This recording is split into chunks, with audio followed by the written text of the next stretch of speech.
Ever wonder about life's mysteries and how what we may not be aware of could be affecting the outcomes of we here on Earth? With permission from Dr. Paul Leon Masters, founder of the University of Sedona, I'd like to share with you one of his mystical insights. Dr. Masters' mystical insights are based on over 50 years of consciousness research with thousands of his students. Today's subject's based on his conclusions after half a century of research. The subject is on beyond thinking. You are what you think, or thinking makes it so. Since the advent of what can be described as New Thought metaphysics, the saying, "You are what you think," has been accepted by many. To scores of people, it forms the nucleus of positive spirituality. It is the foundation of all positive thinking movements, whether spiritual or self-help. The concept is that if you think positively, your life will be positive. But the reverse will be true if you think negatively. Carrying this concept still further, entering the psychic realm of interacting energies, there is the so-called law of attraction. We know that each soul will awaken to certain levels of understanding with every passing lifetime. Souls who are currently in a level of "you are what you think" are basically content that they have achieved some sort of absolute spirituality upon which to base their lives. And from their previous perspectives of life, they have. There is, of course, a wide gap between the power of thought metaphysics and the precepts of hell and damnation religion. Therefore, to those who have made this giant leap, it would seem that they have possibly arrived at some pinnacle of spiritual wisdom. Plus, from this position emerges still another popular saying, "Your thinking makes it so," which suggests that the power of thought can manifest one's needs or desires. Factuality and non-factuality. Certainly, there is truth that if the personal ego level of mind focuses on the positive, other positive, like-minded people will be attracted to that energy. And certainly, it's better to have a positive self-image to keep up one's spirits when attempting to accomplish something, even though the positive self-image is associated with one's personal ego identity. Indeed, a person's life will be far better off than having the self-destructive thinking that is so much a part of the hell and damnation mindset. But the true power behind thought metaphysics hasn't fully been grasped by some who think the idea "thinking makes it so" means think positively about wealth and prosperity, and wealth and prosperity will be yours. This statement, either directly or indirectly, suggests that one can think oneself, as if one's mind were some kind of mental Aladdin's lamp, into becoming wealthy and prosperous. We are also told that the power of one's thinking can also keep or make one healthy. By thinking positively about the health of your body, health can either be maintained or restored. In addition to, when it comes to life's greatest reward, that of love, the idea is that if you think positively about love, you will attract love. Now, all three premises can help, but they are far from producing the power to make it so.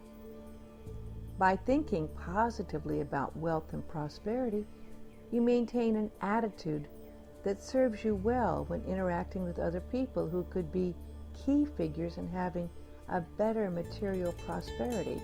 But this attitude will not make it so. By thinking positively about the health of one's body, one certainly can have a better energetic influence over one's body. There's no doubt that being an energy field made up of energy cells, cellular energy can be influenced by energy factors within the mind. But to think that positive thought will cure or heal what is wrong with oneself is not factual in many cases and conditions. Likewise, to go into denial by affirming that some physical condition does not exist will not, by such thinking alone, make it go away. It is true, however, that in a large percentage of physical conditions, a condition will clear up on its own, and more specifically, it will clear up through the presence and the grace of God working in and through the body. When it comes to creating love in one's life, certainly thinking positively about love produces an outer personal ego sense of identity that makes one more attractive to others, and hence improves the likelihood that love will come visiting. But thinking positively about love will not of itself bring love into existence in one's life. The reality. In all the life scenarios given as examples above, there is the presence of one common denominator, the false sense of personal ego identity. All such positive thinking takes place within something that is false in and of itself.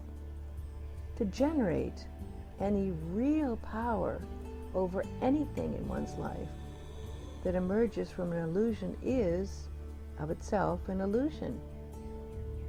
The best that can be done is to neutralize a small portion of the person's ego sense of limitation, so as to all at least suggest that something better, improved, is possible, but it will not come as a direct result of positive thinking, or that one's thinking makes it so.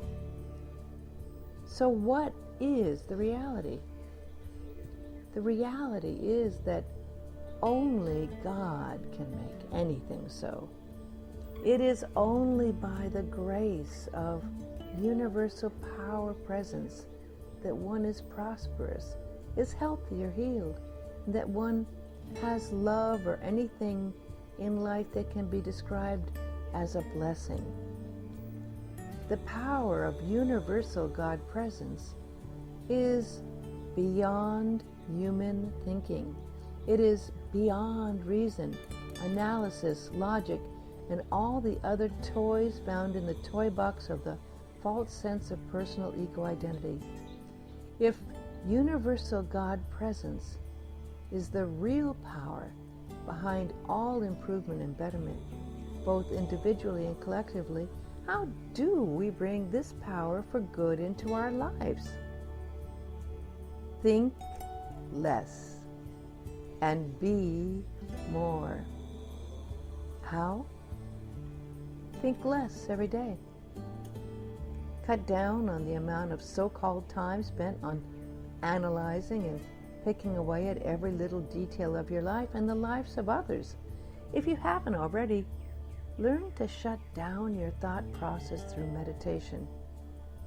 The less you think on the surface level of your mind, the more possibility that universal God consciousness will surface to the frontal part of your consciousness. Eventually, thoughts in your mind will be emerging from the universal God presence within you. Such truly God-inspired thoughts will provide one with God-guided intuitive thinking. One then experiences Christ-mindedness, such as St. Paul once expressed it. Let this mind be in you that also was in Christ Jesus. Other words from the Bible further illustrate the reality spoken of. As he thinketh in his heart, so is he. Taken to a mystically aware interpretation, these words state that thought originating in the heart, or the place of universal God consciousness presence, is where thought reality really exists. This is consciousness beyond thinking, where thought reality is not simply thought, but an awareness of beingness. Thinking less about what seems to be, letting go to find the universal God consciousness presence within, opens an awareness to beingness where all is known but not thought about. Dr. Masters. We will be presenting more of Dr. Masters' mystical insights on the station KUOSFM.com every week. For more free complimentary lectures and insights, click on to the University of Sedona's website at universityofsedona.com.